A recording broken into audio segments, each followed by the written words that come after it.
Bien. Juste, j'ai reçu une parole pour quelqu'un. J'ai vu un jeune, enfin je pense que c'est un jeune, j'ai quelqu'un qui était... Il fait plein de sports, notamment en moto, de la planche sur la neige, je ne sais pas comment ça s'appelle. Et je voyais tout le temps, personne voulait tout le temps aller au maximum, le plus vite possible, qu'elle était vraiment tenue par la vitesse. Et derrière, moi, je voyais un gros démon qui la poussait. Et je voulais vraiment le dire parce que ça va montrer que cette personne se mettait vraiment en risque d'accident grave. Et qu'elle comprenne que cet esprit de compétition, de vouloir toujours aller plus vite, ne vient pas de Dieu. Et qu'il y a vraiment un démon qui veut la tuer derrière. Enfin, le ou la, mais je pense que c'est un homme, mais je ne suis pas sûre. Amen. Alors, on va parler ce matin d'un sujet, je dirais qu'il a jamais été, il a toujours été important, mais il n'a jamais été aussi important qu'aujourd'hui. Je vais vous parler de ce que Jésus a dit par rapport à nos rapports à l'argent. Vous savez, il a dit une drôle de chose, Jésus. Matthieu 6, 24.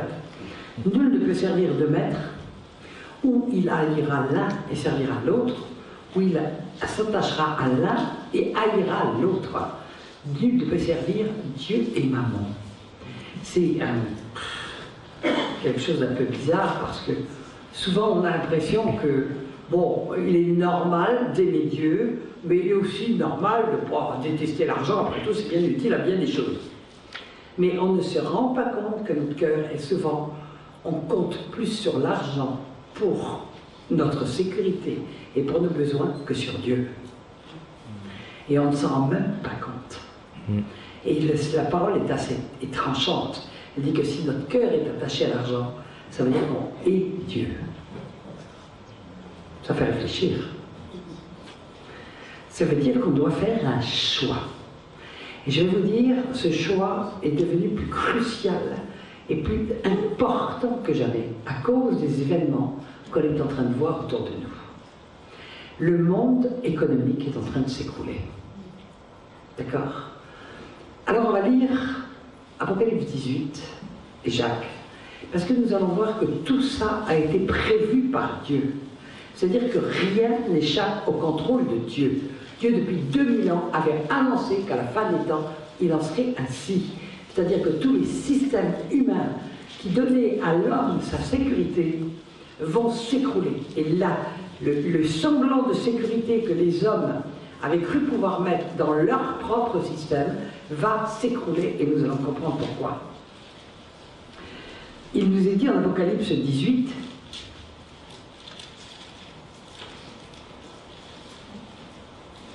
à partir du verset 11, on nous parle d'un écroulement d'une ville, mais nous comprenons qu'il s'agit de Babel, et on nous parle de la grande Babylone, c'est-à-dire que c'est le système du monde entier, en réalité. Hein. C'est tout le système économique. Et les marchands de la terre pleurent, et sont dans le deuil à cause d'elle.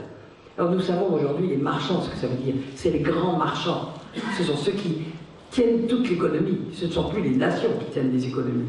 Ce sont les grands marchands. Pleurent et sont dans le deuil à cause d'elle parce que personne n'achète plus leur cargaison d'or, d'argent, de pierres précieuses, de perles, de fin lin. Et l'apôtre va donner 27 noms comme ça, en commençant du plus précieux au moins précieux, et ça se termine au verset 13 par la cargaison de corps et d'âme d'hommes. Ce qui dans le monde moderne a le moins de valeur, ce sont les corps et les âmes d'hommes, et surtout les âmes. L'âme n'a plus aucune valeur maintenant dans notre société moderne. Alors que le Seigneur Jésus a dit qu'est-ce que donnerait un homme pour son âme. Le monde entier et tout ce qui contient ne vaut pas une âme. Amen. Ça a plus de valeur pour Dieu. Alors donc nous voyons que déjà Dieu, si on lit tout l'Apocalypse 18, nous voyons que il est annoncé que tout le système de la fin des temps va s'écrouler et d'un coup, ce que nous voyons actuellement, nous ne savons pas combien de temps ça va tenir. Nous ne savons pas si c'est les prémices. Personne ne peut le dire. Nous ne savons pas si cet écroulement c'est quelque chose de passager ou si ça va être un écroulement définitif. Personne ne peut le dire à l'heure actuelle. et pas plus les plus grands cerveaux de la planète sont capables de le dire que des gens comme vous et moi qui ne savons rien. Personne ne tient plus et ne contrôle plus rien. Tout ce qu'on sait, nous, c'est que ça a été annoncé par Dieu. Tout va s'écrouler. Alors peut-être que Dieu est simplement en train d'avertir. Nous voyons simplement que tout ce en quoi les gens avaient mis leur sécurité, tout d'un coup, hop, en quelques instants, en quelques jours, ça peut s'écrouler. Des gens avaient une maison, paf, tout d'un coup leur maison ne vaut plus rien. Des gens avaient un compte en banque, tout d'un coup, paf, il ne vaut plus rien. Ils avaient mis de l'argent de côté dans des tas de systèmes, de retraite, de trucs, paf, il y a tout qui s'écroule d'un coup. Et ils n'ont plus rien. C'est quelquefois le travail de toute une vie se volatilise en quelques secondes, ou en quelques minutes, ou en quelques jours. Dieu est en train de dire à la terre entière que ce qu'elle a bâti ne tient pas du tout dehors. Il n'y a aucune sécurité dedans. Et nous devons bien comprendre ça, nous chrétiens, parce que Dieu l'a prophétisé. Et nous ne devons pas être inquiets. Si nous croyons ce que Dieu a dit, nous ne serons pas inquiets. Alors on va lire aussi Jacques, en chapitre 5, parce qu'il nous parle de la fin des temps aussi. À vous maintenant riches, vous savez que les richesses de la terre s'accumulent dans de moins en moins de temps, alors que le reste de la terre s'appauvrit. Hein, c'est une évidence économique. Bon. Et vous maintenant riches, on nous parle de ces grands riches, on ne parle pas des gens qui ont simplement de quoi vivre, ou même de quoi bien vivre, on nous parle de gens qui accumulent les richesses, qui les pleurez et gémissez à cause des malheurs qui viendront sur vous. Vos richesses sont pourries. Pourries. Vous savez, il est écrit que tout l'or et tout l'argent appartiennent à Dieu. Mais Dieu l'a donné à l'homme. L'homme a donné la terre à Satan, et Satan, c'est lui qui dispose des richesses terrestres, avec l'aide des hommes qui pêchent. Et rappelez-vous que pour ceux qui étaient là cette semaine, dans Luc 4.4 comme dans Matthieu 4, enfin dans Luc 4 et Matthieu 4, Satan vient proposer à Jésus toutes les richesses du monde, tous les royaumes du monde, toute la puissance du monde. Donc pourquoi? Parce qu'il la détient. Donc c'est devenu pourri dans ses mains. C'est devenu complètement pourri. Il faut se prosterner devant Satan pour avoir quelque chose. Et bien sûr, ça peut se volatiliser. Vos richesses sont pourries et vos vêtements sont rangés par les teignes. Votre or et votre argent sont rouillés. Et leur rouille s'élèvera en témoignage contre vous et dévorera vos chairs comme un feu. Vous avez amassé des trésors dans les derniers jours. Voici le salaire des ouvriers qui ont moissonné vos champs et dont vous les avez frustrés, crie. C'est-à-dire que nous le voyons vraiment de nos yeux. Nous voyons de plus en plus de chômage. Nous voyons de plus en plus de gens dont maintenant leur salaire ne suffit plus. Moi, je ne sais pas comment c'est en Belgique, mais en France, on voit des gens qui, en travaillant, n'arrivent même plus à se loger.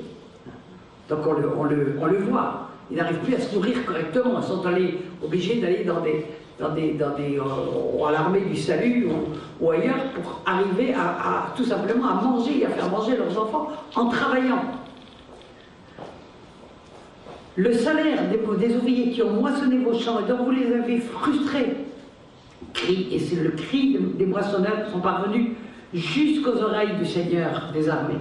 Vous avez vécu sur la terre dans les voluptés et les délices. Vous avez rassasié vos cœurs au jour du carnage. Vous avez condamné et vous avez tué le juste qui ne vous a pas résisté. Donc le Seigneur nous parle de cette fin des temps que nous sommes en train de vivre, annonce, ça ne va pas être notre sujet de ce matin, mais le royaume de l'Antéchrist qui va arriver quand tout va s'écrouler. Il va arriver avec son système, et il va apparaître comme le sauveur de la terre, mais d'abord tout va s'écrouler. Donc nous sommes dans ces temps, nous les voyons s'approcher. Alors, le monde, ça nous est dit aussi dans la Bible, va avoir de plus en plus peur.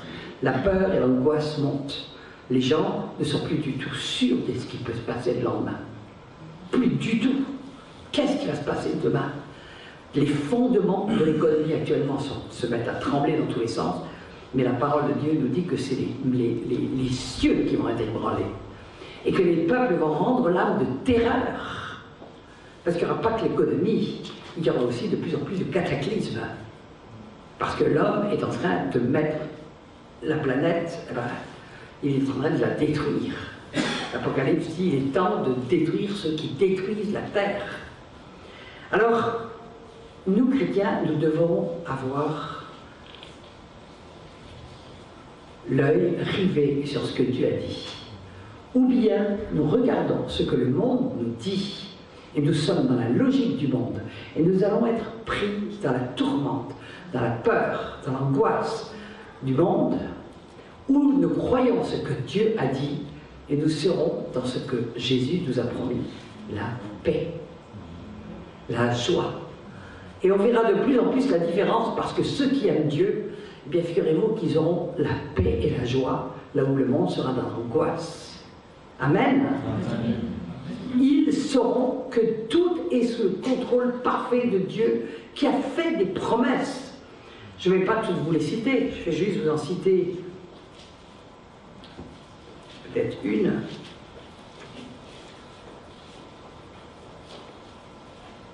On pourrait citer le psaume 127.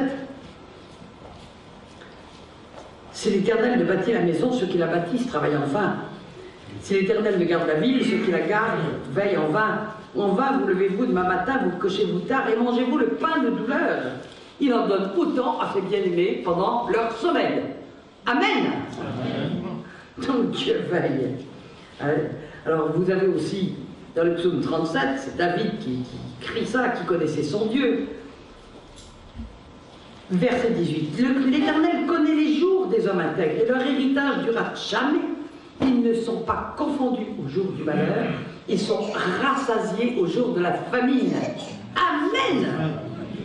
Et un peu plus loin, verset 25, j'ai été jeune et j'ai vieilli et je n'ai point vu le juste abandonné, ni sa postérité mendiant son pain. Ça protégera aussi nos enfants. Notre foi va non seulement nous protéger nous, mais aussi nos enfants. Amen. Toujours il est compétissant et il prête, même au milieu de la pénurie, etc. Il est prêt à donner et à prêter. Et sa postérité est bénie. Ça, ce sont les lois de Dieu, ce ne sont pas les lois du monde. C'est la loi mathématique, c'est la mathématique de Dieu. Pas du tout la mathématique du monde. Dans le monde, si vous avez 100 € et que vous en sortez 10 pour les donner à quelqu'un, il vous en reste 90. Dans le royaume de Dieu, quand vous avez 100 €, vous en donnez 10, il vous en reste 150. C'est comme ça que ça fonctionne avec Dieu. Mais nous allons voir que Dieu le dit et Dieu le prouve. Alors on va maintenant parler de ce que Dieu a dit par rapport. Il a énormément parlé d'argent. Souvent on a presque du mal à parler d'argent dans les églises maintenant, parce que tout le monde dit ah, il va nous réclamer des sous. Bon, rassurez-vous, je ne vais pas vous en réclamer. Je suis là pour vous aider à être libre. Parce que maman est vous savez, maman et Satan, je crois qu'ils ne font qu'un. Hein. C'est le meilleur déguisement de Satan, c'est celui de l'homme d'affaires. Avec un attaché case. Hein. Il se déguise en ange de lumière, il se déguise aussi en homme d'affaires. Bon. Alors, Jésus a dit des choses extraordinaires. Il dit par exemple, Hébreux 10, 38, c'est dit plusieurs fois dans la parole, mon juste vivra par la foi.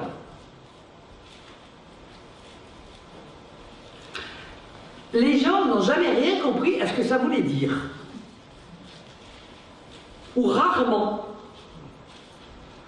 Beaucoup de gens pensent que vivre par la foi, c'est vivre en dépendant en vivant au crochet des autres chrétiens. Moi, je connais des chrétiens qui se promènent partout, comme ça, qui vivent chez les uns. Ah, je vis par la foi. Non, ils vivent par la foi des autres.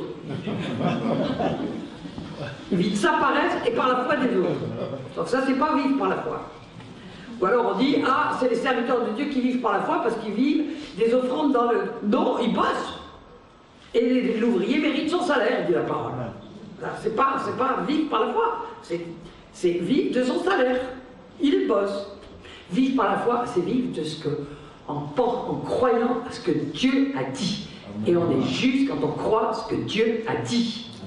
Et qu'on vit en conséquence, qu'on le met en pratique, que ça vient détruire les forteresses que le monde a bâties autour de nous. Et alors, en matière d'argent, nous sommes remplis de forteresses. Nous avons été élevés depuis que nous étions tout petits, avoir des forteresses de pensée et à penser comme le monde nous fait penser et qu'on voit, parce que les lois du monde fonctionnent. Mais est-ce que nous appartenons au monde ou est-ce que nous appartenons au royaume de Dieu? Parce que les lois dans le monde qui est sous la puissance du malin ne sont pas les mêmes que les lois qui régissent le royaume de Dieu. Amen. Alléluia. Et nous allons voir que appartenir à Dieu et avoir foi dans ce qu'il dit fait que tout change. Et que les lois du monde ne sont pas du tout les mêmes pour nous. Alors, on va essayer de comprendre. Mon juif vivra par la foi, donc on croit ce que Dieu a dit. Jésus a même dit des choses qui avaient été déjà dites dans l'Ancien Testament. C'est répété 3 fois, ça c'est facile. Luc 4,4, Matthieu 4,4, et c'est dit aussi en Deutéronome. L'homme ne vivra pas seulement, mais de toute parole qui sort de la bouche de Dieu. Alors, moi, quand j'étais jeune chrétienne, que je lisais ça, c'est bien gentil, je vis le pain, je vis surtout de bon beefsteak. Mais la parole de Dieu, je ne suis pas sûr que ça soit très nourrissant. Eh bien, je me plantais complètement. Parce que la parole de Dieu nous nourrit non seulement spirituellement, mais aussi physiquement. Alors, on va voir d'abord, comprenons bien ce qui est dit. On va prendre Hébreux 11, qui est complètement axé sur tout ce qui est foi.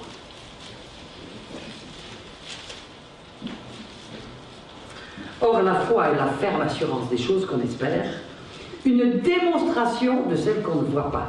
C'est-à-dire qu'on croit que quelque chose va arriver parce que Dieu l'a dit, pas nos illusions, hein, c'est pas la méthode Coué, parce que Dieu l'a dit, et on va le voir arriver parce qu'on le croit. On croit ce que Dieu a dit. Pour l'avoir possédé, les anciens ont obtenu un témoignage favorable. C'est par la foi que nous reconnaissons que le monde a été formé par la parole de Dieu, en sorte que ce qu'on voit n'a pas été fait de choses visibles. Dieu dit et la chose existe. C'est-à-dire que Dieu parle et quelque chose qui n'existait pas est créé dans l'invisible et va prendre une forme matérielle et avoir lieu dans le visible. Amen. Nous allons voir que Dieu l'a prouvé. Amen. Alors d'abord, nous devons comprendre comment le monde est bâti et sur quel axiome. Vous savez ce que c'est qu'un axiome? C'est une vérité établie, mais qui n'est pas prouvée scientifiquement, qui est simplement constatée. Le monde et tout le système économique du monde est bâti sur 2 axiomes. Toute l'économie de marché. Premier axiome, les richesses du monde sont limitées. Hein? Il y a le pétrole, il y a les denrées alimentaires, il y a la terre, les richesses du monde sont limitées, mais les besoins de l'homme sont illimités. Donc, la demande des uns va pousser les choses de l'autre, et les prix vont s'établir à partir de l'offre et de la demande, et plus la demande plus l'offre se raréfie, et plus la demande s'accroît, plus les prix explosent. C'est comme ça que fonctionne l'économie de marché, d'accord? Et puis, comme le monde, le nombre de personnes s'accroît d'une manière exponentielle depuis un siècle, hein, parce que le monde la population mondiale a cru, donc les besoins, on n'a pas arrêté de croître, mais les richesses, elles, n'ont pas cru pendant ce temps-là. Toutes les richesses du monde n'ont pas cru. Il y a toujours la même quantité de pétrole, et encore on en a brûlé beaucoup. Et puis il y a la même quantité d'eau, puis il y a la même quantité d'or, et puis il y a la même... Alors, donc il y a une espèce d'oppression qui se crée dans le monde, de plus en plus forte, de plus en plus grande, une tension de plus en plus énorme, et les uns essayent d'accaparer le plus possible, parce qu'il y a la peur de manquer, qui est à tous les niveaux, et donc les nations riches accaparent de plus en plus contre les pauvres, les gens riches dans les nations riches accaparent de plus en plus contre les pauvres de ces nations riches, etc., etc. Et il y a de plus en plus de concentration des richesses dans certaines mains, parce que tout le monde veut thésauriser et accumuler le plus possible par crainte d'en manquer. Et parce qu'on pense que le monde va arriver à un stade où bien tout le monde ne pourra plus, il y aura des grandes familles. Et en plus, tout ça nous est prophétisé. Il y aura de grandes familles. Donc il y a la peur, l'angoisse monte dans les nations. Et nous sommes dans une période où en plus nous voyons le travail qui s'écroule, le chômage qui augmente, l'argent, la monnaie elle-même tout d'un coup sa valeur n'a plus aucun sens, puisque un jour elle vaut tant, le lendemain elle vaut beaucoup moins, on ne sait pas pourquoi. Une entreprise qui valait tant hier, tout d'un coup elle pèse de 80% alors qu'il y a exactement la même chose dedans, les mêmes effectifs, les mêmes produits, le même savoir-faire, les mêmes bâtiments, les mêmes nombres de camions, et puis ça pèse de 80%, mais pourquoi? C'est complètement de folie tout ça. Donc il y a de quoi faire monter la pression, d'accord? Et tout le système de l'économie de marché est basé sur ces deux axiomes, et tout le monde pense que c'est quelque chose d'irréversible, de normal et de logique. Et je vais vous dire, selon les vues du monde, ça l'est. Et tout le système logique du monde, effectivement, est basé sur ces deux axiomes. D'où la peur qui augmente.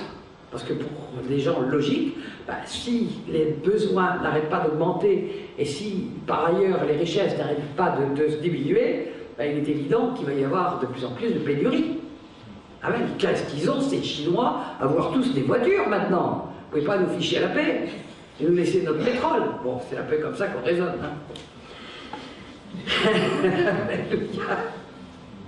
Puis les Américains, ils nous polluent toute la planète. Ah, bon, allez. Je ne sais pas ce que font les Belges. Maintenant, je vais vous démontrer par la parole que tout ce système est basé sur des mensonges. Des mensonges qui marchent pour les fils du diable, mais qui ne devraient pas marcher pour les fils de Dieu. Amen. Premièrement, les richesses sont limitées. Faux. Archi faux, bibliquement parlant. Vrai sur le plan de ce que l'on voit, faux sur le plan de ce que Dieu a dit.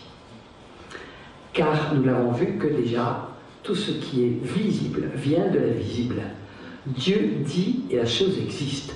Dieu dit, des milliards de galaxies se déploient dans l'univers. Dieu dit, des milliards d'espèces végétales et animales commencent à exister. Dieu dit une parole. Une parole. Et les luminaires sont créés. Que la lumière soit et la lumière est. Dieu dit et cela existe. Waouh! Ça veut dire que les richesses sont absolument illimitées pour le Seigneur, qui a dit qu'il pouvait ouvrir les écluses des cieux. Et donc, quand Dieu dit, la chose existe. Donc Dieu peut nourrir ses enfants au milieu de la famine. Il lui suffit de parler. Amen. Deuxièmement, les besoins de l'homme sont illimités. Archi faux. Les besoins de l'homme ne sont pas du tout illimités. Ils sont même très limités. Mais tout le système de l'économie de marché actuelle consiste à transformer les besoins, les désirs en besoins. Désirs en besoins. Moi, je vais vous parler de quelqu'un. C'est un homme. Il n'a pas de télévision. Il n'a pas de lecteur de DVD. Pas de lecteur de MP3. Il n'a même pas de douche, il n'a pas l'eau courante, il n'a pas de voiture. Qu'est-ce qu'il n'a pas encore? Il n'a pas de chauffage. Pas de chauffage central, pas de chauffage électrique. D'ailleurs, il n'a même pas d'électricité. Qu'est-ce que vous allez dire de cette personne? C'est une indigente. Elle n'a rien. Je suis en train de vous parler de Louis XIV, l'homme le plus riche de son temps. Il n'avait pas tout ça. Et pourtant, il était hyper riche. Donc, tout est absolument relatif. En fait, bon, quand j'étais jeune, j'avais pas de télévision, ça n'existait pas. Quand on a vu la première télévision, puis Ben, 15 ans après, plus personne ne pouvait s'en passer. On n'avait pas de frigo. Ça n'existait pas. Et puis tout d'un coup, hop, il y a les frigidaires qui sont arrivés. Et puis on ne peut plus s'en passer. Et puis on n'avait pas de machine à laver le linge ni la vaisselle. Et puis tout d'un coup, ben, ils sont arrivés. Et ben, on ne pouvait plus s'en passer. Alors, donc, en fait, nous transformons nos désirs en besoins. Mais quand on va dans un endroit où réellement, moi par exemple, j'ai vécu, je suis allé au Congo-Brazzaville juste après la guerre, donc en l'an 2000, juste après une guerre qui avait tout dévasté. Il n'y avait plus rien, il n'y avait plus d'électricité, il n'y avait plus de courant, j'étais à Pointe-Noire, il n'y avait plus rien. Ben là, on voit ce que c'est que les vrais besoins des gens. Les vrais besoins. C'est l'eau, et c'est la nourriture de base, c'est un vêtement, c'est des chaussures éventuellement, mais les besoins sont très limités. D'ailleurs, qu'est-ce que dit Paul à un moment donné? Si nous avons le boire et le manger, cela nous suffira. Hein? Nos besoins, nos vrais besoins sont très limités. Mais nos désirs sont illimités. Les désirs de l'homme sont illimités. À peine il a un désir satisfait, qu'il a transformé en besoin, que déjà il désire autre chose. Et croyez-moi que Satan vient toujours sur tout ce qu'on n'a pas. Il vient toujours nous titiller sur ce qu'on n'a pas. Pour nous faire croire qu'on en a besoin, qu'on va mourir si on ne l'a pas. Bah maintenant, un gamin de 4 ans qui n'a pas son téléphone portable, il se prend pour le dernier des malheureux. Hein. C'est quasiment ça. Un enfant de 7 ans qui ne commence pas à avoir son ordinateur, il commence à penser qu'il est un enfant anormal. J'exagère à peine, ça va venir très vite. Très vite. Bon, donc, nous devons comprendre déjà que c'est ces deux systèmes qui sont faux. Et puis, rappelez-vous une chose. Dieu a créé la terre. Dieu a maudit la terre après le péché d'Adam et Ève. Vous savez que la terre n'est plus maudite. Hein? En Genèse 8, Dieu dit « Je ne maudirai plus la terre comme je l'ai fait ». Donc elle ne produisait que des ronces et des épines. Eh bien, ils avaient beau, même quand ils étaient que 2 ou 4 sur la terre, ils crevaient de faim. Elle ne produisait que des ronces et des épines. Donc, il y a le problème n'a rien à voir avec le nombre de personnes. Dieu peut multiplier, même s'il y a de 25 milliards de personnes sur la Terre, et s'il est 25 milliards, Dieu peut les nourrir. Il n'a pas de problème pour nourrir tout le monde. Vous comprenez ça? Et nous allons voir que Dieu prouve ce qu'il dit. Et si nous savons comprendre ce message, nous allons être réellement libres, parce que maman est un méchant démon qui nous lie, qui lie notre entendement et qui nous empêche de vivre par la foi. Amen. Alors on va voir un petit peu ce que Dieu a dit. D'abord on va lire 2 Corinthiens 10. Pardon, 1 Corinthiens 10.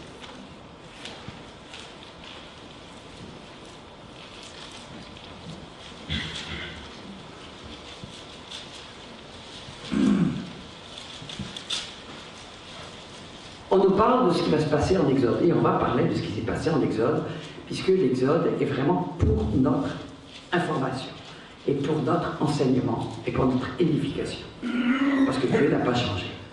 Alors on nous parle de ceux qui sont partis avec Moïse. Ils ont tous mangé, au verset 3, qu'ils ont tous mangé le même aliment spirituel. Aliment spirituel, ils ont mangé la manne.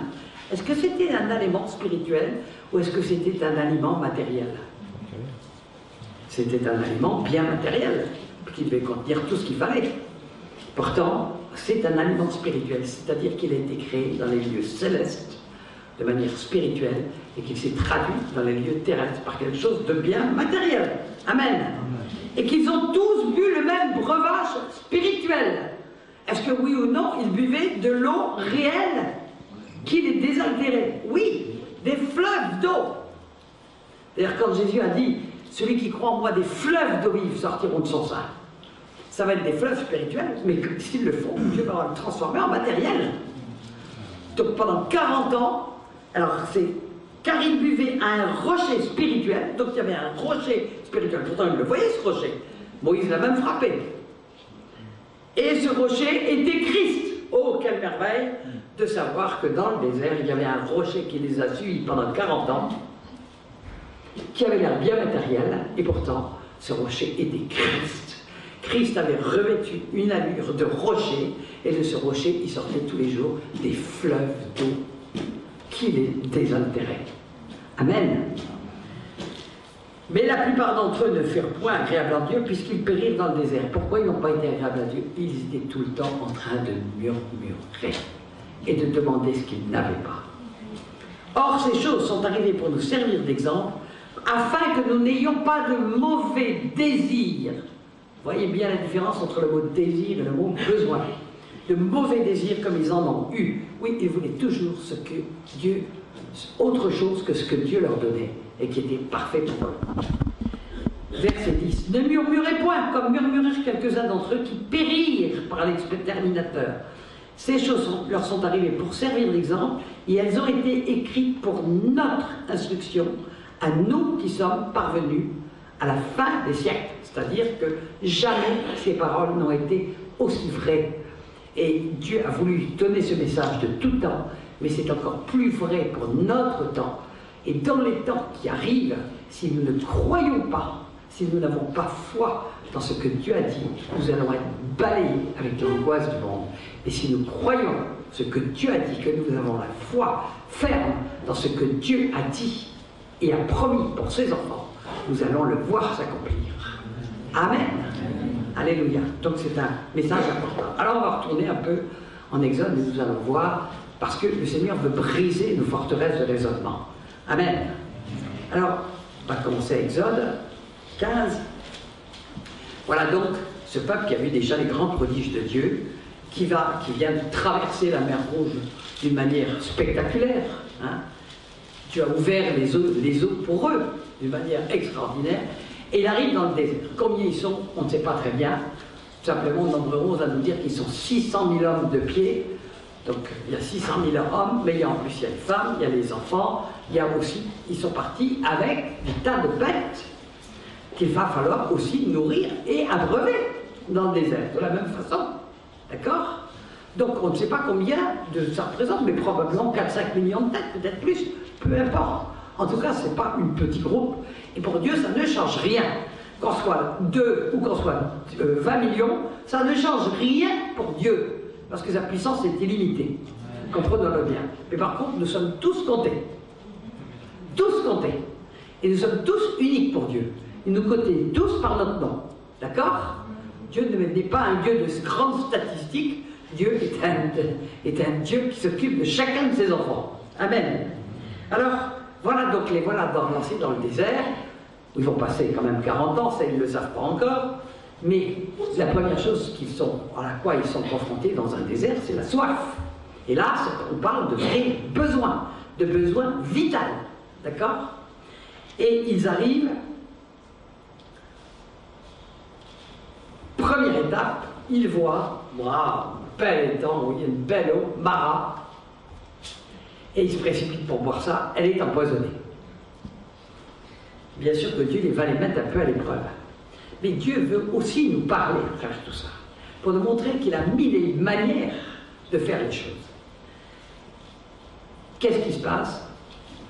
Eh bien, Moïse va demander à Dieu ce qu'il faut faire, et Dieu va dire, il faut faire ça. Et Aaron va jeter un bâton dans l'eau, et l'eau amère, empoisonnée, va se transformer en eau potable. Amen.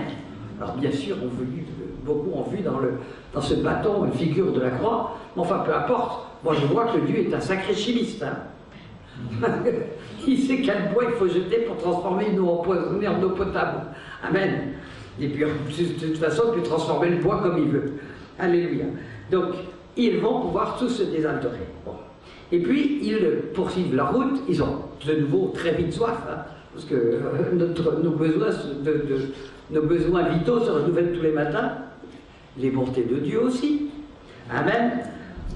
Et donc ils arrivent à Élim, où il y a, alors là on voit que Dieu peut ou bien faire les choses instantanément, ou les préparer d'avance. Alors là on voit que c'est préparé d'avance. Ils arrivèrent à Élim, où il y avait 12 sources d'eau, je suis au verset 27 hein, du chapitre 15 d'Exode.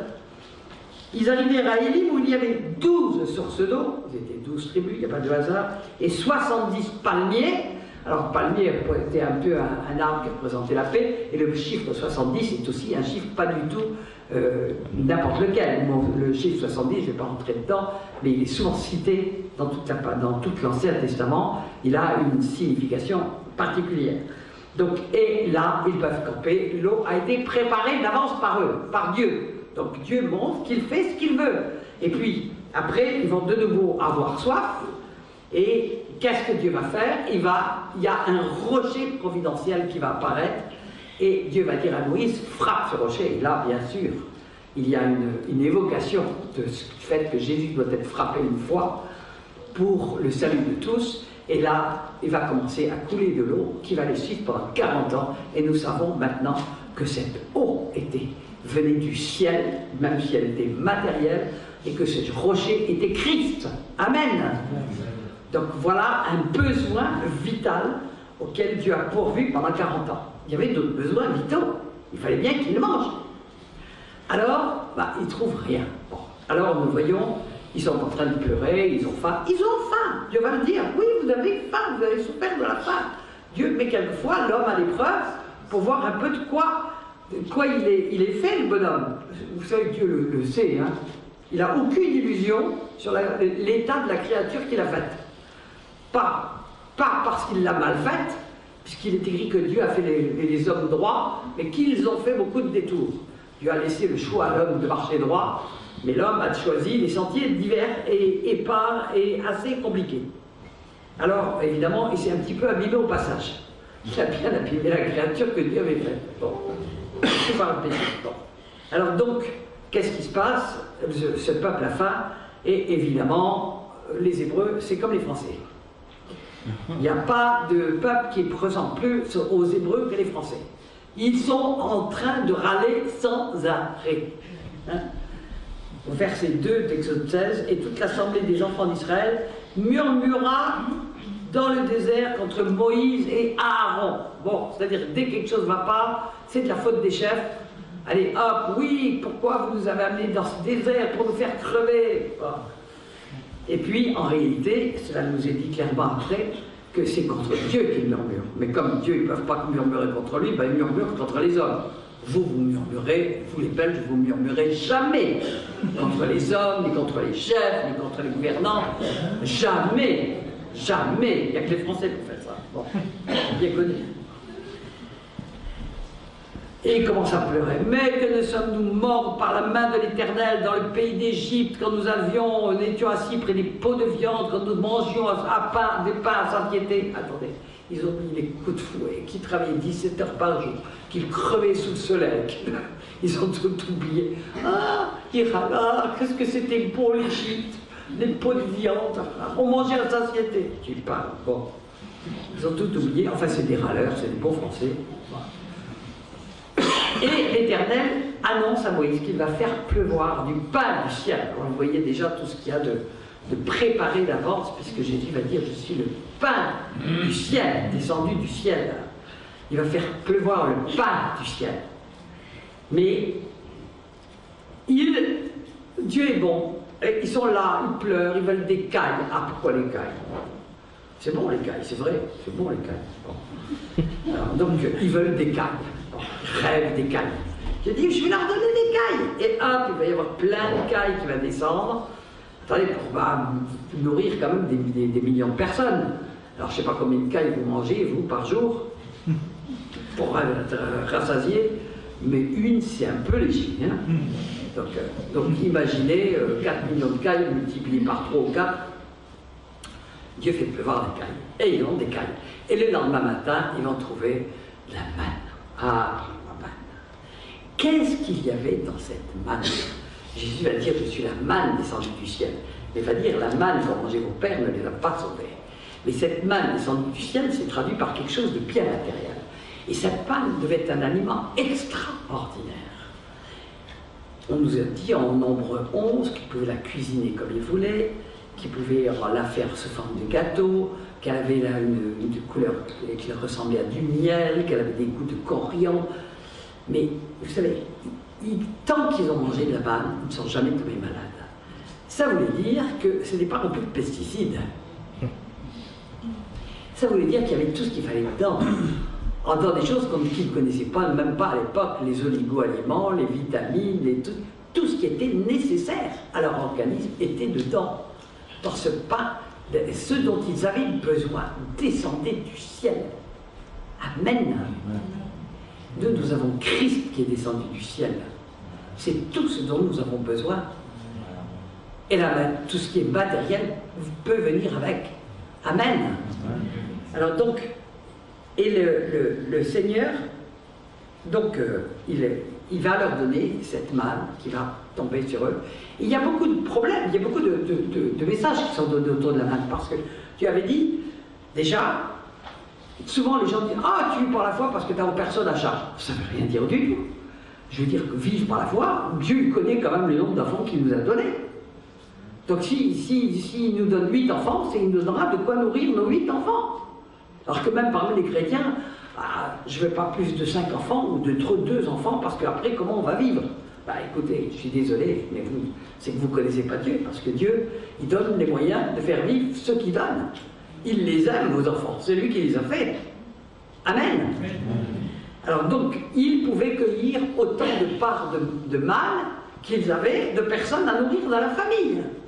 Donc, c'est un message qui nous montre que Dieu nous donne de quoi contenter les besoins de toute notre famille. Non seulement nous, mais toute la famille qui nous a confiés. Amen. Il pouvait, Dieu avait dit qu'on ne travaillerait pas le 7e jour. Alors qu'est-ce qui se passait? Eh bien, les Hébreux, dans le premier jour, leur foi n'était pas très très forte. Alors, ils disaient, bon, ok, Dieu il a donné de la manne aujourd'hui, mais demain, est-ce qu'il va encore penser à nous? Est-ce qu'il ne sera pas, comme il est dit dans un roi 18 pour Baal, oh, il pense à autre chose, dit Élie, il est allé au Club Med, il est allé en vacances, enfin, bon. Non, Dieu, il est toujours là. Donc il voulait montrer à ses enfants qu'il s'occupait d'eux chaque matin. Les bienfaits de l'Éternel se renouvellent tous les matins. Dieu aurait très bien pu planter des grands silos dans le désert en disant, tenez, il y en a là pour un mois entier ou pour 6 mois. Non, il leur donnait chaque matin, les choses se renouvelaient. Et c'est la même chose pour nous. Dieu satisfait nos besoins tous les matins. Donc pourquoi avoir peur de l'avenir? Et Jésus va le dire en Matthieu 6. Ne vous souciez pas du lendemain. Dieu se soucie de notre lendemain. Amen. Alors donc, il pouvait choisir ce qu'il fallait pour la journée. Mais le premier jour, il y en a qui se sont dit, ah peut-être que Dieu, ouais, il nous a dit ça, mais on ne sait jamais ce qui peut se passer demain. Et ils ont commencé à ranier sur toutes les parts pour en mettre un peu de côté pour le lendemain. Et on sait ce qui s'est passé, le lendemain c'était pour être vert. Mais Dieu avait dit qu'il ne travaillerait pas le 7e jour. Donc Dieu ne se contredit pas. Donc la veille du jour du sabbat, il pouvait cueillir une double part et, eh bien, le lendemain, elle n'était pas bourrée de verre. Amen. Donc Dieu parle clairement. Il dit, je m'occupe de vous tous les matins, mais le 7e jour, vous ne devez pas travailler. Amen. Et puis, les besoins ne s'arrêtent pas là. Les besoins, il y a dans le désert, il marchait de nuit parce qu'il faisait très très chaud. Il marchait de la nuit. Mais de toute façon, il fait horriblement froid la nuit. Qu'est-ce qui se passait la nuit? Qu'est-ce qui les précédait? Une colonne de feu. Non seulement ils étaient éclairés, électricité gratuite, mais ils étaient chauffés. Parce que la colonne de feu, ça chauffe. Chauffage gratuit. Dieu pense à tout, vous savez. Et là, on parle de besoin. Mais qu'est-ce qui se passait le jour? Le jour dans un désert, c'est dangereux même.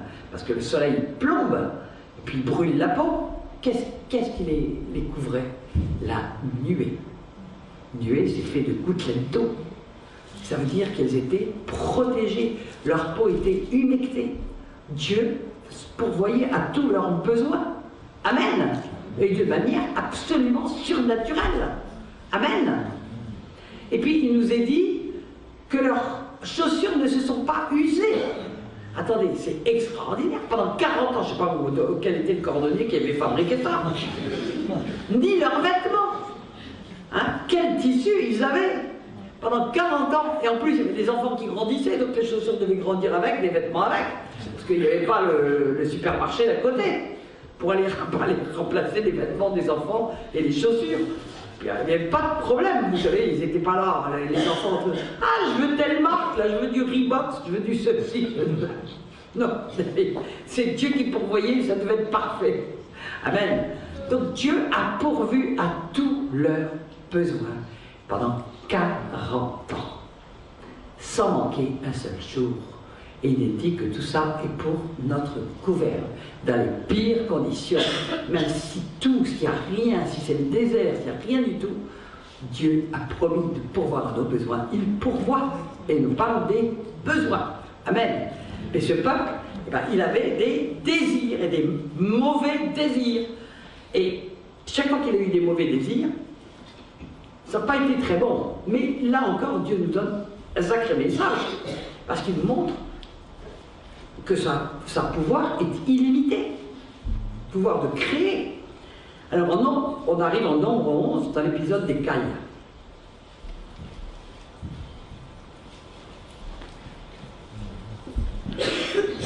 Donc Dieu a montré à son peuple qu'il pourvoyait à tous ses besoins. Mais ce peuple, au lieu de... Qu'est-ce que nous dit la parole de Dieu? Rendez grâce en Dieu, dans tout ce que vous avez. Contentez-vous de ce que vous avez. Dieu pourvoit à nos besoins. Mais Satan fait tout pour attiser notre convoitise. Et ce qu'il y a dans notre cœur, c'est souvent de la convoitise. On veut toujours ce qu'on n'a pas. Alors ce peuple, il est là et il recommence à vouloir autre chose. Alors c'est très drôle à lire, verset 4, Nombre 11, le ramassis de gens, le ramassis de gens, Dieu n'a fait aucune illusion. Le ramassis de gens qui se trouvaient au milieu d'Israël. Vous savez qu'Israël était parti avec beaucoup d'étrangers qui s'étaient joints à eux et qui se sont complètement assimilés au peuple. Fut saisi de convoitise. Et même les enfants d'Israël recommencèrent à pleurer et dire: qui nous donnera de la viande à manger? Ils ont tout ce qu'il leur faut, mais voilà, ils veulent autre chose. Ils veulent, nous souvenons des poissons que nous mangeons en Égypte et qui ne nous coûtaient rien. Ah oui, bon, rien du tout. Des coups de fouet sans arrêt. Des concombres, des melons, des poireaux, des oignons et des os. Maintenant, notre âme est desséchée. Nos yeux ne voient que la manne. Vous savez, ça, c'est une attitude de cœur terrible. Mépriser ce que Dieu donne, au lieu de rendre grâce pour qu'il donne. C'est une attitude de cœur qui bloque non seulement la bénédiction de Dieu, mais qui attire de véritables malédictions. Parce que Dieu est vraiment en colère quand, au lieu d'avoir un cœur de reconnaissance pour ce qu'il nous donne, on est toujours en train de vouloir ce qu'il ne nous donne pas et qu'on méprise ce qu'il nous donne. Et donc c'est là où on nous expliquait de la manière dont tout le peuple pouvait faire. Et il réclame des cailles. Et Dieu dit: ah, ils veulent des cailles. Alors contre qui? À qui il les réclame? À Moïse, évidemment. Moïse, de la viande, Moïse, de la viande. Comme si Moïse avait le pouvoir par lui-même de sortir tout d'un coup 3 millions de tonnes de viande pour nourrir toutes ces personnes. Bon. Mais évidemment, c'est contre Dieu qu'ils ont, comme toujours. Et donc là, il se passe des tas d'épisodes que je vais passer, mais Dieu dit à Moïse, au verset 18, tu diras au peuple: sanctifiez-vous pour demain et vous mangerez de la viande, puisque vous avez pleuré aux oreilles de l'Éternel en disant: qui nous fera manger de la viande? Car nous étions bien en Égypte. L'Éternel vous donnera de la viande et vous en mangerez. Vous en mangerez non pas 1 jour, ni 2 jours, ni 5 jours, ni 10 jours, ni 20 jours, mais un mois entier, jusqu'à ce qu'elle vous sorte par les narines et que vous en ayez du dégoût, parce que vous avez rejeté l'Éternel qui est au milieu de vous et parce que vous avez pleuré devant lui en disant: pourquoi sommes-nous sortis d'Égypte? Ils n'ont aucune reconnaissance du fait que Dieu les a libérés. Ils ne voient pas cet immense miracle et ils sont toujours en train de pleurer sur ce qu'ils n'ont pas. Vous savez, Dieu est très sévère par rapport à notre cœur quand notre cœur n'est pas rempli de reconnaissance d'être sauvé, quand notre cœur n'est pas rempli de reconnaissance de tout ce que nous avons. C'est pour ça qu'il est important aussi d'être entraîné par des frères à louer l'Éternel. Mais n'attendez pas le dimanche matin pour louer Dieu. Apprenez à louer Dieu tous les jours et vous verrez les écluses des cieux qui vont s'ouvrir. Amen. Si vous louez Dieu, si vous avez un cœur de reconnaissance, si vous savez, je me souviens de tous les bienfaits, répète Moïse, le cœur de Moïse, c'est de se souvenir de tous les bienfaits de Dieu, je n'oublierai aucun de tes bienfaits. Je m'écris, loué soit l'Éternel. Amen. Amen. Alléluia. Et donc, nous allons voir ce qui se passe. Alors, il doute. Mais comment égorgera-t-on pour eux des brebis et des bœufs de sorte qu'il y en ait assez? Ou rassemblera-t-on pour eux tous les poissons de la mer de sorte qu'ils en aient assez? Même Moïse doute. Il compte, il voit tous les hommes qui sont là, les 600 000 hommes de pied, les femmes, les enfants, les animaux. Il dit, mais comment est-ce qu'on fait? Comment est-ce qu'on peut faire? Comment est-ce qu'on peut faire? Et qu'est-ce que répond Dieu? Verset 23. L'Éternel répondit à Moïse, la main de l'Éternel serait-elle trop courte? Tu verras maintenant si ce que je t'ai dit arrivera ou non. Et vous savez ce qui se passe? Il y a un vent qui amène des cailles. Qui a créé le vent? Qui a créé les cailles? C'est Dieu. Parce que je ne vois pas comment, d'où il pourrait sortir autant de cailles d'un coup. Parce que quand il se réveille le matin, il y a un océan de cailles autour d'eux. Il est dit qu'il y avait des cailles jusqu'à une journée de marche. Qu'est-ce que c'est qu'une journée de marche? Peut-être 40 km, même 15 km, ou 20 km, mais 30 km, 40 km, peu importe. Sur 2 coudées d'épaisseur, 2 coudées c'est 55 cm, multiplié par 2, ça fait 1,10 m. Autour du camp, sur 1,10 m de hauteur, des cailles sur aussi loin qu'ils peuvent voir. Et même bien au-delà, une journée de marche. Et vous savez ce qui se passe? Ils commencent à manger les cailles, peut-être qu'ils n'ont même pas eu le temps de les plumer. Ils s'étouffent avec. Ils meurent par milliers. Ils s'étouffent avec. Et on appelle cet endroit la vallée de la convoitise. Vous savez, il y a des prières qu'il vaut mieux pas faire au Seigneur. Surtout les prières avec un mauvais cœur, en estimant que c'est un droit. On n'a aucun droit devant Dieu. Tout est grâce. Tout est grâce. La vie est une grâce. Nos vêtements sont une grâce. Nos chaussures sont une grâce. Le fait d'avoir un toit sur la tête est une grâce. Le fait d'avoir une église est une grâce. Le fait d'avoir des serviteurs de Dieu est une grâce. Il y a des tas de pays où ils n'ont rien du tout. D'avoir une Bible est une grâce. D'avoir de quoi boire de l'eau est une grâce. Tout ce qui nous paraît comme ça, normal, c'est une grâce. Alors si nous avons en plus un cœur, non seulement nous rendons pas grâce à Dieu pour tout ce qu'il nous donne, mais que nous sommes toujours en train de réclamer ce que nous n'avons pas, vous savez ce qui passe? Le Seigneur nous envoie des pluies de cailles et nous nous noyons dedans. C'est terrible, hein? Alors voilà donc le message qui a été répété, et il n'y a pas que ce message, puisque leur pied ne s'est point enflé. Alors il y en a qui sont morts, mais chaque fois qu'ils sont morts, c'est quand ils ont désobéi à Dieu, quand ils ont été idolâtres, quand ils ont murmuré, c'est là qu'ils sont tombés malades. Il y a eu l'épisode des serpents brûlants, il y a eu l'épisode du vaudor, il y a eu plein d'épisodes. Chaque fois qu'ils sont morts, c'est parce qu'ils ont désobéi à Dieu. Mais ils ont tellement douté que 2 générations sont restées dans le désert. Ils ont douté. Dieu leur avait dit, je vous donne ce pays. Il leur parlait de Canaan, où il y avait le lait et le miel. Ils sont revenus avec des grappes de raisin, ils étaient 2 pour les porter, tellement elles étaient énormes. Ils n'y ont pas cru. Ils ont cru à ce qu'ils voyaient. Il y en a sur 12 qui sont allés visiter le pays, il y en a 10 qui sont revenus en disant « Ah, mais nous avions en face de nous des géants, nous étions à leurs yeux comme des sauterelles, à nos yeux et à leurs yeux. » C'est-à-dire qu'ils présument de la manière dont les géants les voyaient. Et on apprendra 40 ans plus tard que les géants étaient en train de trembler comme des feuilles. Et c'est une prostituée qui va leur dire « Mais tous nous savions que l'Éternel vous avait donné ce pays. » Tout le monde le savait, les géants le savaient, les démons le savaient. Il n'y avait qu'une sorte de personne qui ne croyait pas ce que Dieu avait dit, le peuple de Dieu. Ça n'a pas changé. Et 2 générations sont restées dans les déserts, et les 2 seuls qui sont rentrés dans le pays promis, c'est Josué et Caleb, les 2 qui avaient visité le pays en disant « Oui, oui, il faut y aller, il faut aller le conquérir. » Amen. Et oui, il faut le conquérir, notre royaume. Mais il faut le conquérir par la foi en ce que Dieu a dit. Passivité, ça ne marche pas. Nous devons conquérir notre royaume, conquérir les choses. Il y a des bagarres, si vous croyez que l'ennemi va vous laisser faire, va vous laisser rentrer dans votre royaume comme ça. Non! Il va tout faire pour vous empêcher et vous faire périr dans le désert. Amen. C'est l'autre des choses à venir, ça. Il faut le transposer sur notre plan. Amen. Alors donc, c'est un message, ce message a été répété par Dieu tout au long de la Bible pour nous montrer qu'il n'a pas changé. Alors nous le voyons avec Élie d'abord, qui va se trouver tout d'un coup dans une famine, il arrive à Sarepta, qui est une femme veuve qui n'a plus rien à manger, il lui rajoute un tout petit peu de farine et un petit peu d'huile, et Élie va lui dire, allez fais-moi un gâteau avec ça. Elle dit, bon d'accord, je te le fais, et puis on mourra, mon fils et moi on mourra.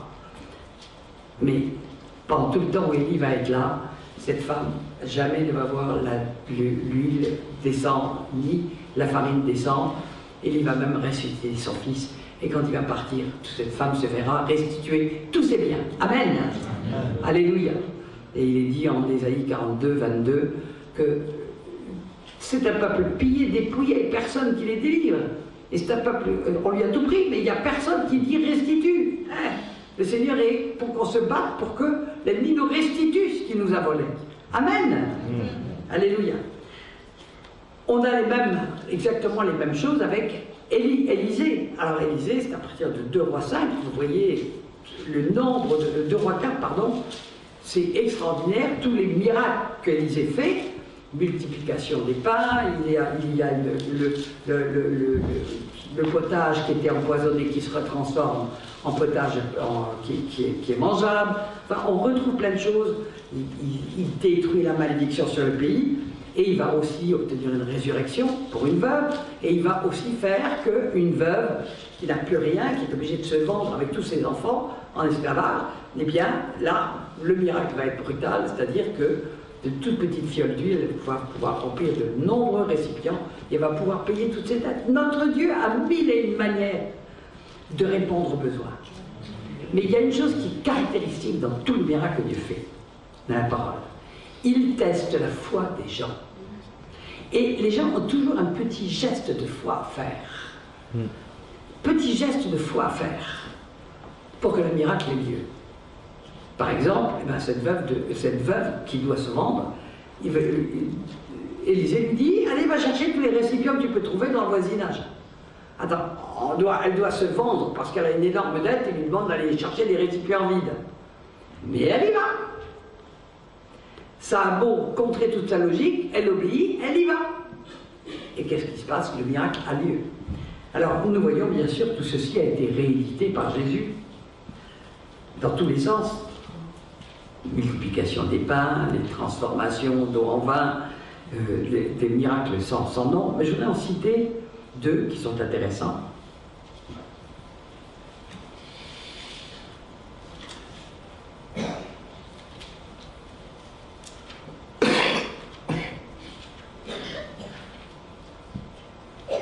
Matthieu 17, déjà.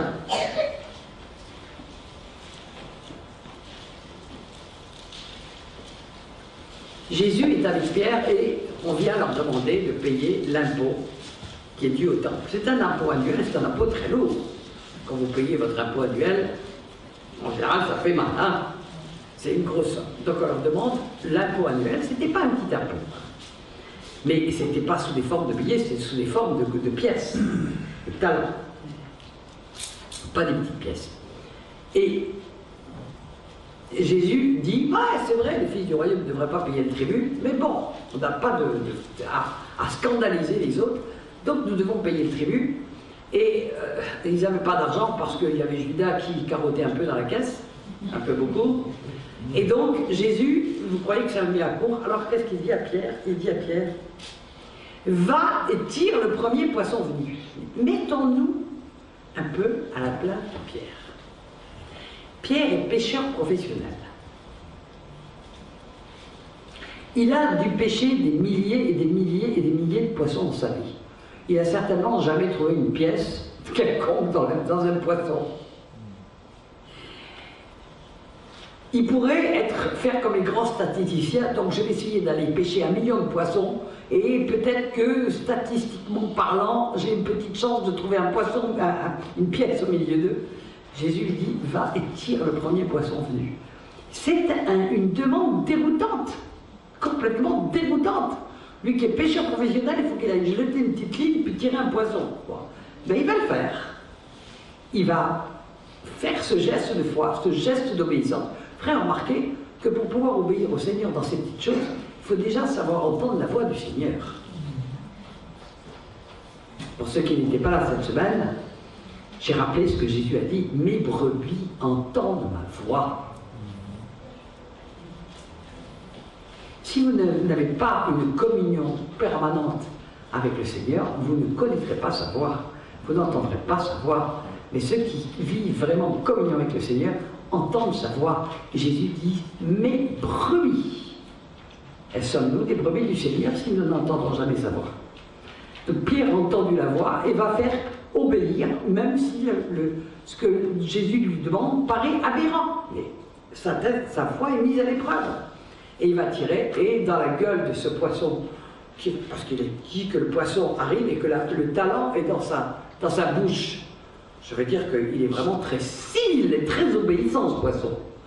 Parce que normalement, on peut penser qu'il aurait fallu lui ouvrir le ventre, mais il a décidé d'obéir et d'amener un talent dans sa bouche, même avec un hameçon planté dedans. Il n'a même pas à lui ouvrir le ventre, et il y a le talent pour payer les impôts. Alors, tout ça nous montre que Dieu a des multiples moyens de répondre à nos besoins, et surtout qu'on doit aussi être obéissant par rapport aux lois humaines. Hein. Et donc, même pour pouvoir y obéir, Dieu va pourvoir. Là encore, on ne doit pas mettre des raisonnements en action. On doit obéir à Dieu. Puis, je vais prendre Jean 6. Parce que là, on a plusieurs attitudes qui sont souvent nos attitudes de cœur que nous pouvons avoir tour à tour. C'est une des multiplications des pains.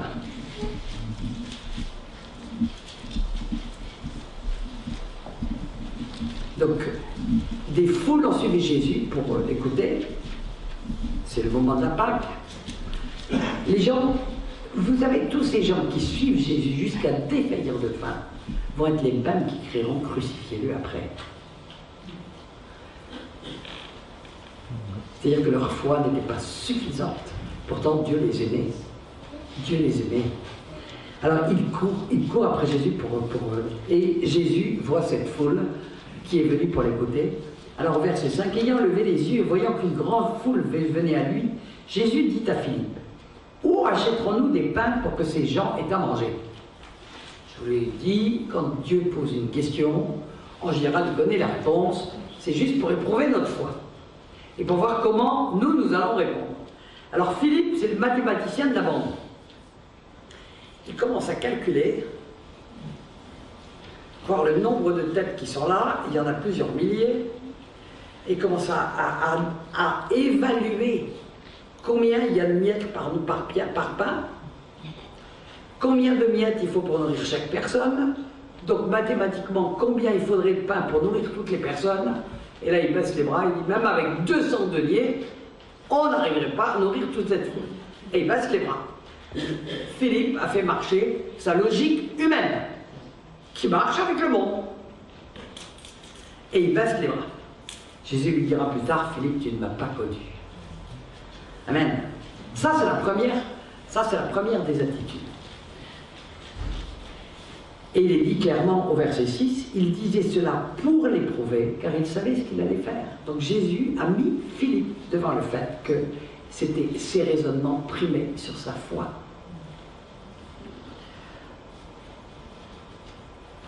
Puis arrive un deuxième disciple. Un de ses disciples, André, frère de Simon-Pierre, lui dit, il y a ici un jeune garçon qui a 5 pains d'orge et 2 poissons. Mais, alors, on dit, ah, il a une grosse voix. Mais tout de suite, il met une barrière. Comme ça, il dit, si jamais ça ne fonctionne pas, je n'aurai pas l'air ridicule. Nous, on ne fait jamais ça. Hein.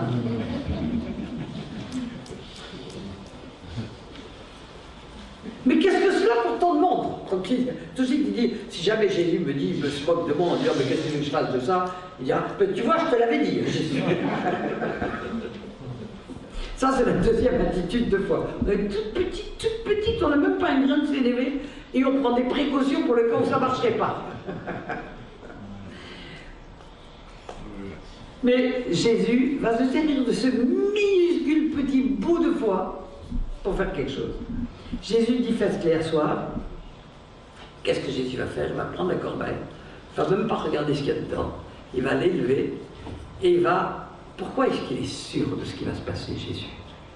D'abord parce qu'il voit, il ne fait rien qu'il ne voit le Père faire. Et parce qu'il connaît son Père. Il sait que les gens qui ont faim et soif de sa parole, Dieu ne va pas les laisser mourir de faim.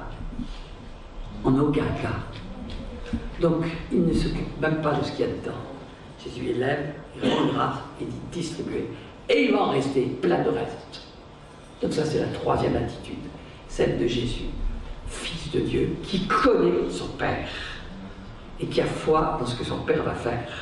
Et puis on a une quatrième attitude là-dedans, qui ne nous est pas comptée. C'est celle du petit garçon qui a donné son panier. Ce petit garçon, il est probable que les parents lui ont dit, surtout c'est tout ce qu'on a pour la famille, tu les gardes bien, tu ne les donnes à personne, c'est pour nous. Mais le petit garçon, lui, du moment que c'était pour Jésus, il a donné. Il n'a même pas hésité. Et le Seigneur veut qu'on ait des cœurs d'enfants. Amen. Donc nous avons ces quatre attitudes, et ces quatre attitudes, nous pouvons les avoir tour à tour. Mais il n'y en a que deux qui fonctionnent. C'est l'attitude du cœur d'enfant, et c'est l'attitude de la confiance parfaite dans le Père parce qu'on le connaît. Amen. Et l'un va avec l'autre d'ailleurs. Amen. Alors donc nous voyons toutes ces choses qui sont là. Alors maintenant, il y a de très très grandes mises en garde dans la parole par rapport à l'amour de l'argent. Aujourd'hui, il y a l'évangile de la prospérité. L'évangile de la prospérité, on se sert de bouts de versets pour faire croire que Dieu veut qu'on soit tous prospères. Et que si on n'est pas prospère, c'est qu'on est des mauvais chrétiens. Et on donne l'amour de l'argent, on fait croire que le but de la vie chrétienne est de devenir prospère. Dieu est pour le fait qu'on ait de quoi pourvoir tous nos besoins. Et même au-delà, nous allons le voir. Mais pour quel but? Est-ce que c'est pour que notre cœur s'y attache? Certainement pas. Parce que si nous commençons à avoir l'amour de l'argent pour l'argent, et même notre sécurité dans l'argent, notre Dieu, ça devient maman. Donc l'évangile de la prospérité, c'est terrible. Parce qu'en réalité, on fait courir les gens après un faux Dieu. Et on leur fait croire que le fait d'être un bon chrétien, c'est d'être prospère. Et on leur fait croire que Dieu est simplement un Dieu qui est là pour rendre les gens prospères. Mais non. Alors Paul, qui disait « Je suis un jour, je sais vivre dans la disette comme dans l'abondance », ça voulait dire qu'il était chrétien un jour sur deux. Et puis tous les gens qui vont dans des pays très difficiles pour apporter l'évangile, ça veut dire qu'ils ne sont pas des bons chrétiens parce qu'ils n'ont pas la prospérité. Et qu'ils vivent souvent dans la plus grande des pauvretés. Non mais je veux dire que c'est honteux, cet évangile. C'est honteux. Et beaucoup de gens s'y laissent prendre. Et on est en train de les envoyer dans la GN. Il n'y a pas d'autre terme. Ça fait partie des apostasies des derniers temps. Moi, ça me terrifie. Et les gens qui ont été baignés là-dedans, eh bien après, c'est fini. Le cœur est endurci. Et ils n'ont plus que l'amour de l'argent. Ils ne parlent plus que d'argent. Moi, un jour, je me dis, tiens, pour telle église ne m'a jamais invité. Et je m'en suis entendu répondre, ah ben dans cette église, ils n'invitent que les prédicateurs qui ont au moins 2 voitures et une piscine. Ça veut dire qu'ils sont bénis de Dieu. Ah oui. Bah alors Bill Gates, qui est l'homme le plus riche de la Terre, il est vraiment béni de Dieu. Pourtant c'est un Illuminati, il sert Satan. Non mais attendez, c'est n'importe quoi. Et vous avez vu ce que Jacques a dit par rapport aux riches des derniers temps. Vos richesses sont souillées, rouillées. Elles s'élèvent en justice contre vous. Qu'est-ce que c'est que ces prédicateurs de la prospérité qui dépouillent les gens? Qui dépouillent des gens qui n'ont rien, qui ne vont jamais leur donner quoi que ce soit, eux? Où est leur cœur? Où est le cœur par rapport à la première église où les gens partageaient tout? Est-ce qu'ils partagent ce qu'ils ont? Rien du tout. Ils vivent dans l'opulence. Et ils exploitent et ils extorquent de l'argent à des gens qui n'ont rien en leur faisant miroiter les choses. Et moi j'ai dit aux gens, attention, vous qui allez, écoutez ces prédicateurs. et qui allait donner de l'argent dans les corbeilles de ces prédicateurs qui vous font croire que si vous mettez 50 €, vous allez en recevoir 500, ou 100 €, vous allez en recevoir 1000. Vous avez un cœur aussi cupide, vous ne donnez pas par amour, vous donnez pour recevoir. Donc il joue sur votre cupidité, et c'est vous qui devrez rendre des comptes. Et n'allez pas pleurer de ce que vous ayez été dépouillé. Quand vous êtes dépouillé parce que vous avez cru que vous alliez vous enrichir, vous avez joué au loto céleste. Vous n'avez pas donné par amour, vous avez donné pour vous enrichir. Et le Seigneur dit, l'amour de l'argent est la racine de tous les maux. De tous les maux. Et ceux qui sont tombés, c'est en Timothée, je vais le lire.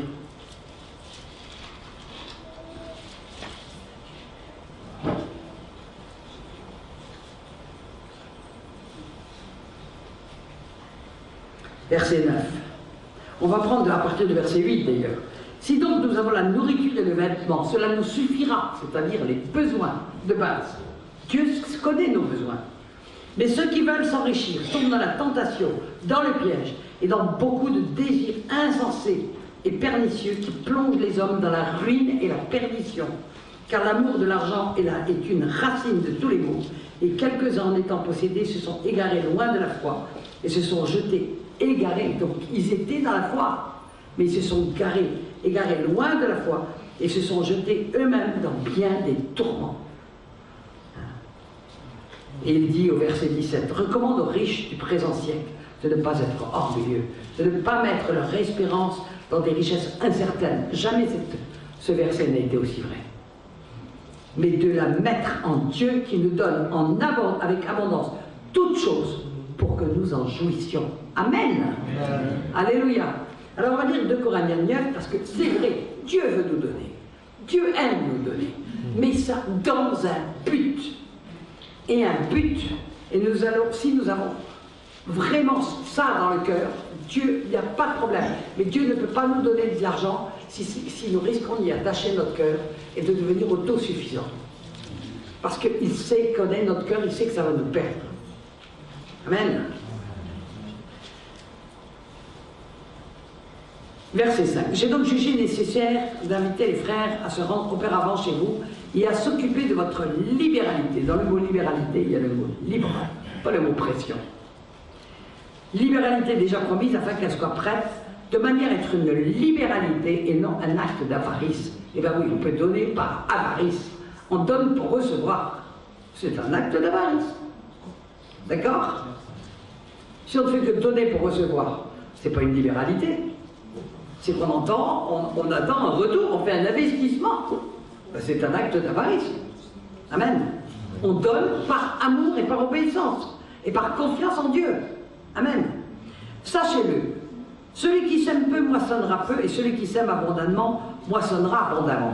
Donc on vous sert souvent ces versets détachés de leur contexte pour vous faire donner beaucoup. Mais on va les remettre dans le contexte. Amen. Que chacun donne comme il l'a résolu en son cœur. C'est-à-dire, on demande au Saint-Esprit combien on doit donner, à qui on doit donner, quand on doit donner. Pas n'importe comment. Nous sommes comptables de ce que Dieu nous a donné et à qui nous devons donner. Amen. C'est important. Et Dieu peut vous combler de toutes sortes de grâces, afin que possédant toujours en abondance de quoi satisfaire à tous vos besoins,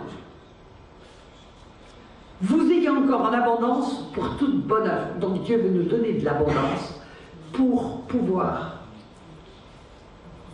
rentrer dans des œuvres qu'il a préparées et pour pourvoir à d'autres, aux besoins des autres personnes.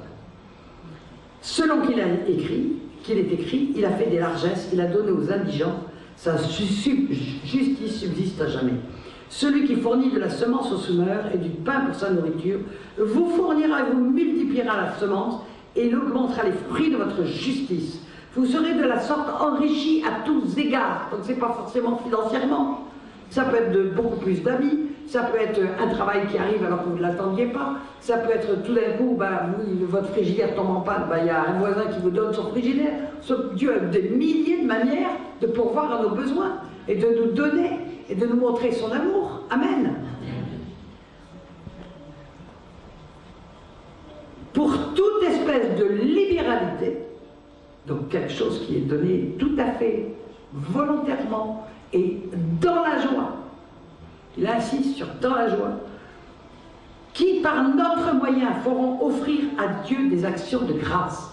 Vous savez, quand on arrive et qu'on donne à des gens qui n'ont rien, en disant c'est de la part de Dieu que je te donne ça, croyez-moi qu'on fait beaucoup plus pour la conversion de ces personnes que de lui dire Jésus t'aime.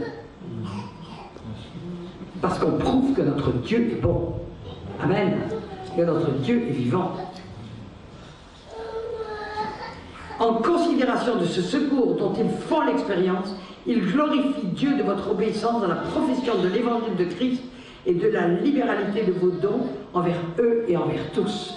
Donc, Dieu veut nous donner beaucoup pour qu'on puisse rendre gloire à Dieu, pour qu'on puisse en conduire des gens à l'évangile, pour qu'on puisse faire rendre grâce à Dieu. Amen. Dieu veut qu'on soit un peuple généreux qui montre que notre Dieu est vivant et puissant et qu'on n'a pas peur du lendemain. Amen. Et là, plus que jamais, ça va devenir vrai, ça. Alors, je vais maintenant prendre Matthieu 6, terminer par Matthieu 6. Voyons ce que Jésus a dit dans tout ce passage. Parce que si nous mettons ça en pratique dans les temps qui viennent, si nous croyons réellement ce que Dieu a dit, nous serons inébranlables quand la tempête va arriver. Nous saurons que Dieu pourvoira à nos besoins. Même si tout s'écroule autour de nous, même si nous perdons tout, nous n'aurons pas de crainte. Amen. Alors, Jésus, donc, on repart de Matthieu 6, 24. Nul ne peut servir deux maîtres, car ou il haïra l'un et aimera l'autre, ou il s'attachera à l'un et méprisera l'autre. Vous ne pouvez servir Dieu et Mammon. C'est pourquoi je vous dis, ne vous inquiétez pas pour votre vie, de ce que vous mangerez, ni pour votre corps, de quoi vous serez vêtu. La vie n'est-elle pas plus que la nourriture, et le corps plus que le vêtement? Si vous êtes enfant de Dieu, que votre Père céleste peut tout, à tout, d'une parole peut créer ce qu'il veut. Est-ce que réellement vous avez de quoi vous inquiéter? S'il vous aime et qu'il peut tout, de quoi pourrions-nous nous inquiéter? Regardez les oiseaux du ciel, ils sèment. Ils ne sèment ni ne moissonnent et n'amassent rien dans des greniers. Et votre Père céleste les nourrit. Ne valez-vous pas plus que? À qui il parle? À vous? Et pourquoi vous inquiétez au sujet du vêtement? Considérez comment croissent les lys des champs. Ils ne travaillent ni ne filent. Pourtant, je vous dis que Salomon, même dans toute sa gloire, n'a pas été vêtu comme l'un d'eux.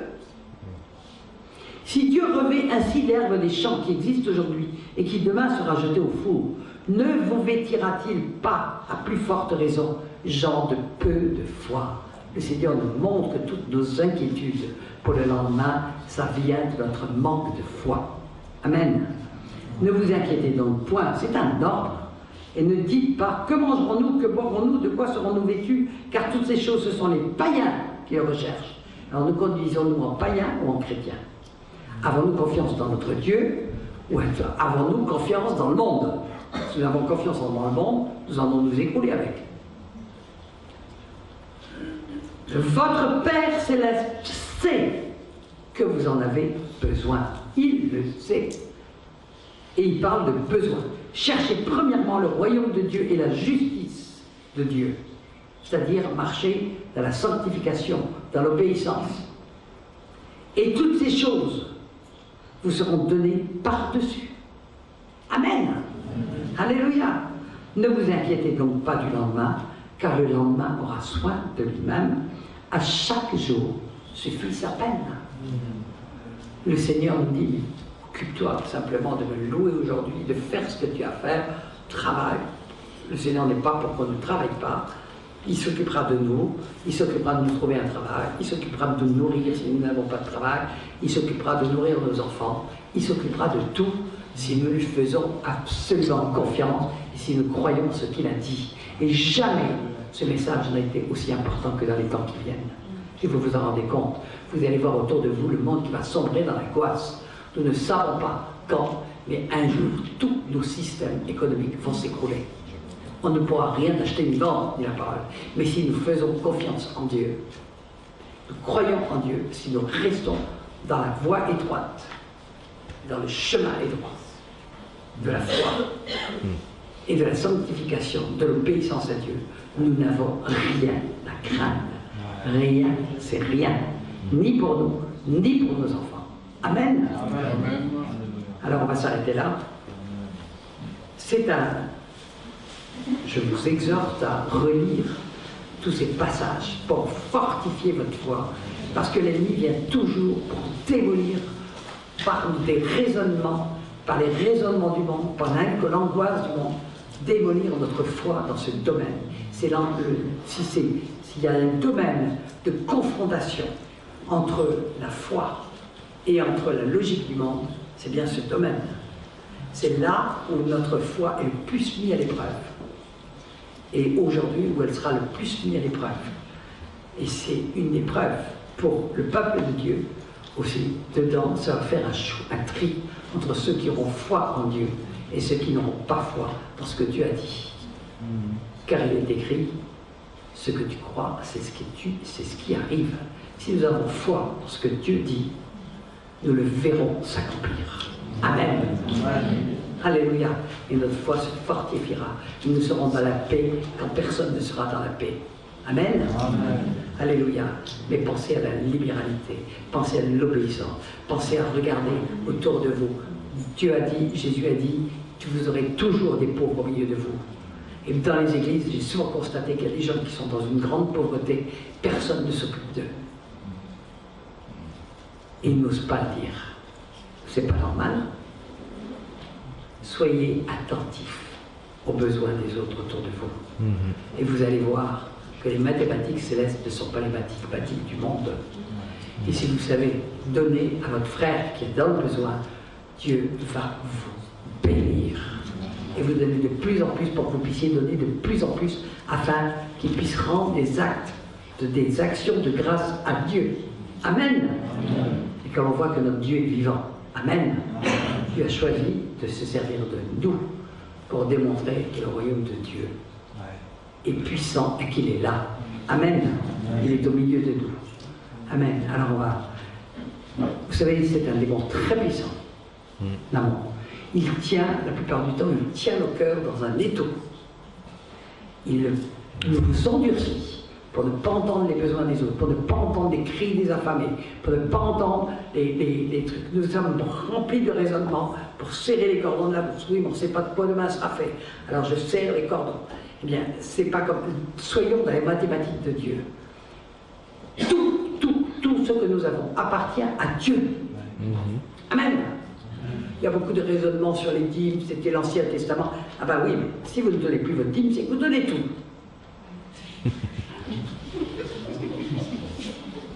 Ah ben, c'est écrit dans la Bible. Hein. Ils donnaient, ils mettaient tout en commun. Et personne ne manquait de rien. Ils vendaient leur maison. Si vous ne donnez plus votre dîme, ne donnez plus, mais leur donnez tout. Mettez tout à disposition, obéissez jusqu'au bout de la parole. Faites part de tous vos biens à ceux qui vous enseignent, dit Galates 6.6. Ah, tous vos biens, je vois un petit bout de chouïa. Aïe. Alors, moi, quand il y en a beaucoup qui entendent ça, ah non, je préfère donner ma dîme.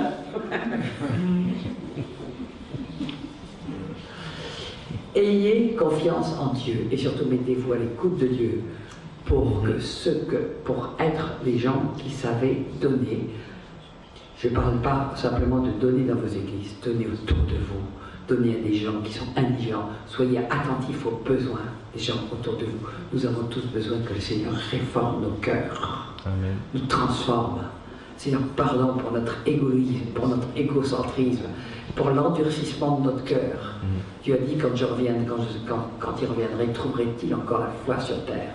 C'est parce que nous avons parfois en Dieu que nos cœurs s'endurcissent, que nous fermons notre cœur aux besoins qui nous entourent. Et je vais vous dire quelque chose, nous nous volons nous-mêmes. Nous nous volons des bénédictions que Dieu veut nous donner. Amen. Parce que nous ne croyons pas ce que Dieu a dit. Amen. Père, je te demande au nom de Jésus de changer nos cœurs, de transformer nos cœurs. Seigneur, parlons pour tous nos raisonnements. Parlons, Seigneur, parce que au lieu de te croire toi, trop souvent nous croyons nos raisonnements et les raisonnements du monde. Trop souvent, Seigneur, nos calculs sont comme ceux de Philippe. nous raisonnons selon le monde au lieu de chercher ta face et d'avoir la joie de donner. Le Seigneur te dit, il n'y a plus de joie à donner qu'à recevoir. Seigneur, apprends-nous, change dans notre cœur, afin que autour de nous, les gens puissent se rendre compte que l'Église de Dieu n'est pas un club fermé de gens repliés sur eux-mêmes dans leur égoïsme, mais que c'est vraiment des serviteurs de lumière.